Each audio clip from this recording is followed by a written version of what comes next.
So the umpire going through the start protocols ahead of this final of the Queen Mother Challenge Cup. Get ready, please. If you're watching from Australia, it's great to have you with us.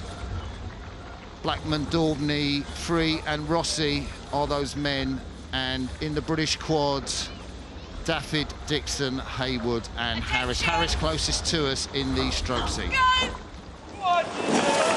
Oh, nice big long stroke from the British there. They were so measured on that first stroke. The Australians, they've gone off significantly higher, Akil. Yeah, and I think that that's what they're going to need, because the British boat has done well. As you mentioned, they came in third at the World Cup at Varese, so a lot of speed there. Yeah, great start. I would imagine that the Australians might just have a lead. So Alex Rossi has taken his crew off, the 23-year-old. He's a great cook, loves a pasta dish.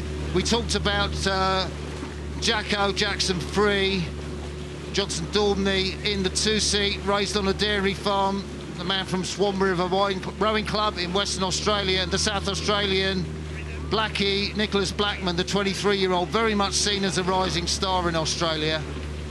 How phased will the British be by this Aussie start? You know, there's a lot of experience in this boat. I think that they won't be very phased. You know, this is what they've made it here through the semifinals. You have to remain calm. You have to remain relaxed. And right now, I think that they're just finding their rhythm, and they're going to settle in and move when they get their opportunity.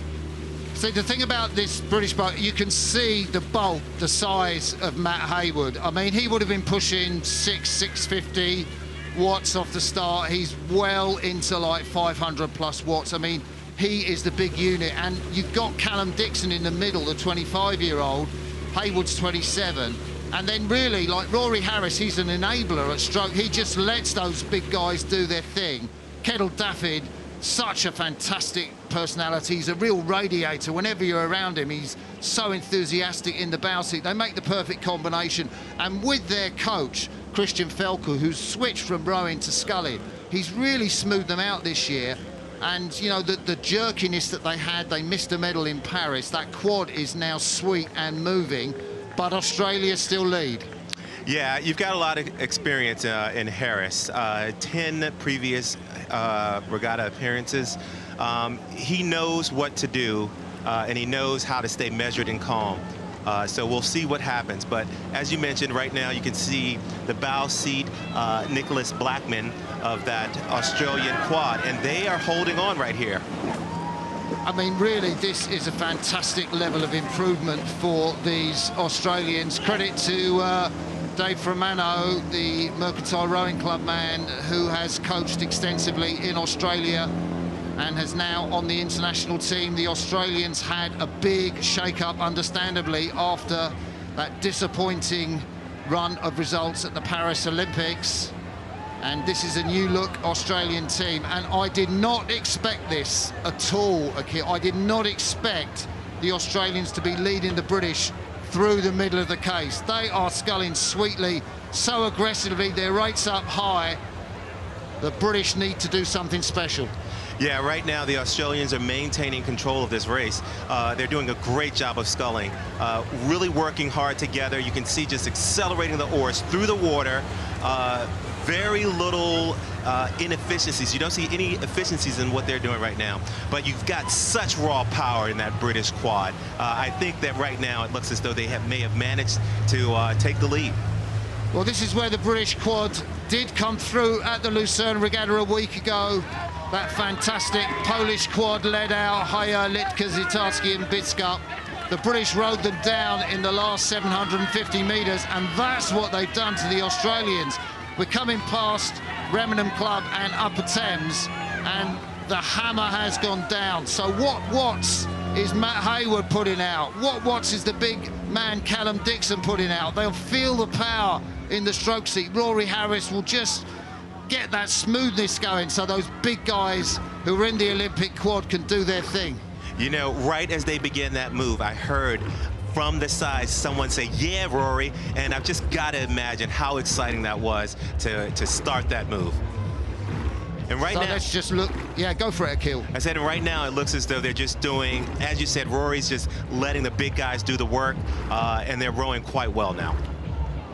Yeah, Alex Rossi really striking there. I think it's been a fantastic race from the 23-year-old from Western Australia Rowing Club. He stroked that brilliantly, and the big man behind him, Jackson Free, his family can be absolutely proud of him. You can see the distance. The British have not totally dominated this Australian crew. Let's see the distance between the Aussies and the Brits. Let's look at the experience of Rory Harris. He rode here at Henley with our co-commentator Jack Beaumont. Oh, that's fantastic. Rory Harris, the Leander man, sweet round the back turn, beautiful out the front, Akil. I know, and he's doing an excellent job of managing the power in the middle, giving them a nice rhythm that they can just sit down and just row with. And right now you can see the big man doing the work right there, backing him up. You have Matt Hayward and Colin Dixon just right there in the middle, just following right along as they move into the steward's enclosure. Yeah, and I love that Kettle Difford, the Welsh speaker, up in the bows. He knew nothing about rowing when he was growing up. I mean, how would you in North Wales? Who rows in North Wales? Apologies if there are a lot of people out there listening that row in North Wales, but Kettle Difford, the Leander oarsman, in the bows. He's going to cross the line first of this fantastic crew from Nottingham Rowing Club and Leander Club. They put the hammer down when they needed to. The Australians took the race right to them. But it is Nottingham Rowing Club and Leander, the Great Britain quad, who crossed the line first in the Queen Mother Challenge Cup. A brave race for those 4 Australians from Rowing Australia. Matt Hayward, the finger goes. They knew they were under pressure, Akil. Yeah, I really like how they remain calm. They have the power and the experience. But great job by Australia getting out front and rowing and pushing them as hard as they could for as long as they could.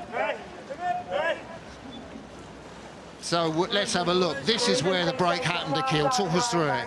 So right now you can see the British crew just really accelerating that boat right through the water, and Australia not really able to respond to that. There's so much call and response when it comes to this match race. You have to be able to be in a position to take a move. The British crossing the line. We're just hearing that the grand equalled the record. So the Australians, that shows you how good that is. Fast tailwind conditions here. And Lauren beat the record in her race, Lauren Henry, by 7 seconds, we're hearing.